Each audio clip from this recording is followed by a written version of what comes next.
Assalamualaikum warahmatullahi wabarakatuh. Kembali lagi di resensi buku. Kali ini kita bakal membahas buku yang ditulis oleh Haidar Bagir.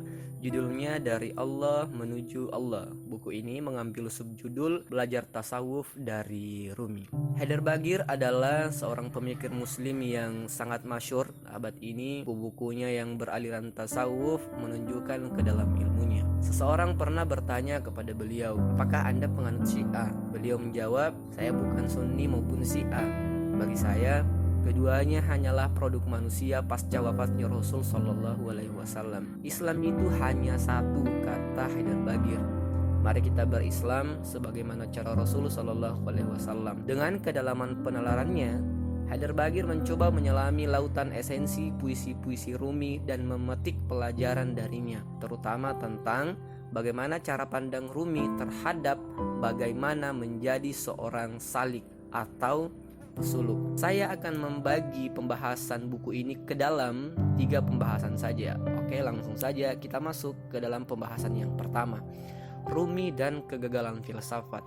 Rumi tidak seperti pesuluk lainnya yang secara sistematis menulis hingga ratusan buku tentang tasawuf. Sebut saja Ibn Arabi misalnya, yang banyak mempengaruhi cara berpikir penulis buku ini juga. Karya utama Rumi adalah Masnawi. Darinya seluruh puisi-puisi dalam buku ini diambil. Pun tidak sekomprehensif Ibn Arabi, tetapi kedalaman makna puisi-puisi Rumi tentang jalan pesuluk atau penyerahan diri dengan metode menjaga kesucian hati nampak jelas dalam kupasan seorang Haidar Bagir. Tasawuf melihat kegagalan akal dalam menyaksikan Tuhan. Menyaksikan yang dimaksud di sini bukan melihat dengan mata indrawi ya, tetapi mengalami fenomena spiritual dengan Tuhan. Paling banter, akal hanya mampu menyaksikan aksidentalnya Tuhan saja. Pun dalam buku ini tidak dijelaskan dengan gamblang bahwa hati atau kalbu mampu meraih Tuhan, namun setidaknya kedudukan hati setingkat lebih tinggi derajatnya ketimbang akal. Perumpamaan akal dalam hal meraih Tuhan sama seperti malaikat Jibril yang berkata kepada Muhammad Shallallahu Alaihi Wasallam sewaktu mengantar beliau menemui Tuhan. Jibril berkata, "Ya Nabi, selangkah lagi sayapku akan terbakar." Tasawuf berasal dari kata syafa, artinya kesucian atau kebersihan. Tasawuf secara bahasa diartikan sebagai upaya menjaga kesucian atau kebersihan hati dari dosa-dosa kepada Allah Subhanahu wa Ta'ala. Dalam logika sebab akibat misalnya, hanya akibat terdekat yang paling identik dengan sebab utama. Dalam hal manusia, hati atau kolbu adalah akibat yang paling dekat dengan Tuhan. Olehnya itu, hanya hati yang merupakan entitas pada manusia yang paling besar kemungkinannya untuk berkomunikasi dengan Tuhan. Kita masuk ke bagian yang kedua, cinta sebagai jalan menuju Tuhan. Cinta adalah ekspresi paling jujur yang keluar dari hati manusia. Tentu yang dimaksud adalah hati yang bersih, hati yang tidak berdosa, atau sekurang-kurangnya hati yang telah mengalami pembersihan yang serius. Apa itu cinta?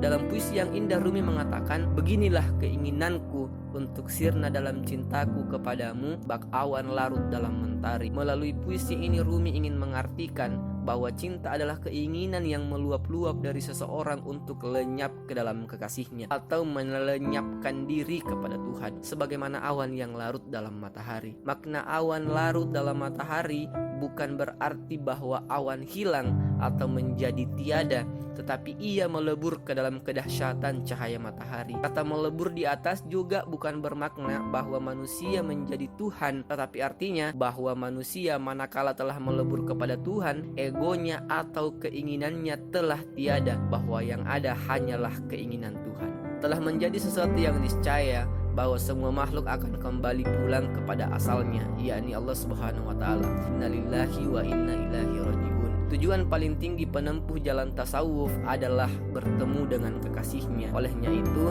seseorang yang meninggal tidak bisa dikatakan pergi, tetapi sebenarnya ia hanya pulang.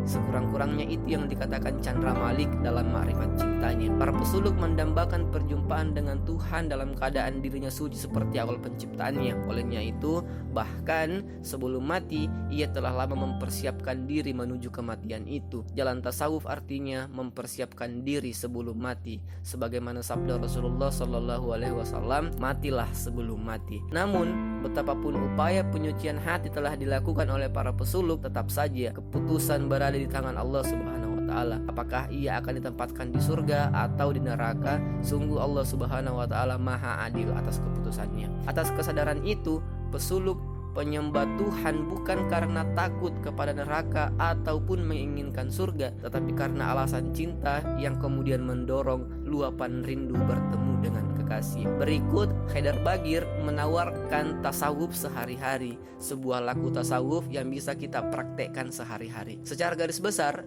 laku tasawuf dibagi menjadi dua bagian. Yang pertama, mujahadah atau berperang melawan hawa nafsu dengan tujuan menaklukkannya. Yang kedua, riyadah atau upaya untuk meningkatkan ibadah, baik wajib maupun sunnah. Kita akan membahas yang pertama. Ada 4 aktivitas harian yang dianjurkan dalam tasawuf sebagai upaya mengontrol hawa nafsu kita. Yang pertama, membatasi konsumsi. Contohnya makanan. Makanlah secukupnya. Rasul Shallallahu Alaihi Wasallam bersabda, makanlah sebelum lapar, berhentilah sebelum kenyang. Jika perut penuh, kita tidak punya kesiapan mendapat ilham dari Allah Subhanahu Wa Taala. Ini juga alasan mengapa kemudian kita diwajibkan berpuasa. Kedua, mengurangi tidur. Dalam artian tidurlah secukupnya. Terutama sangat penting bagi pesuluk terjaga pada sepertiga malam untuk melakukan ibadah kepada Allah Subhanahu wa taala, yakni salat tahajud yang bagi para pesuluk hampir-hampir telah menjadi ibadah wajib. Ketiga, bicaralah seperlunya. Kata Rumi, diam adalah bahasa Tuhan, selebihnya hanya terjemahan kosong saja. Rumi ingin mengatakan bahwa diam dan merenung adalah medium komunikasi dengan Tuhan. Keempat, menjauhi pergaulan dengan gerombolan. Yang dimaksud adalah kelompok yang banyak membual, menggibah, menghadirkan dengki, dan membuat kita tidak fokus kepada Allah Subhanahu wa taala. Tasawuf adalah aspek mistik dalam dunia Islam. Kata Nadir Shah Hussein, kehadiran tasawuf tentu bukan bermaksud untuk mengajak umat beragama meninggalkan syariat. Keduanya mesti ada dalam setiap laku umat dalam melakukan perjalanan menuju Tuhan. Ada pertanyaan?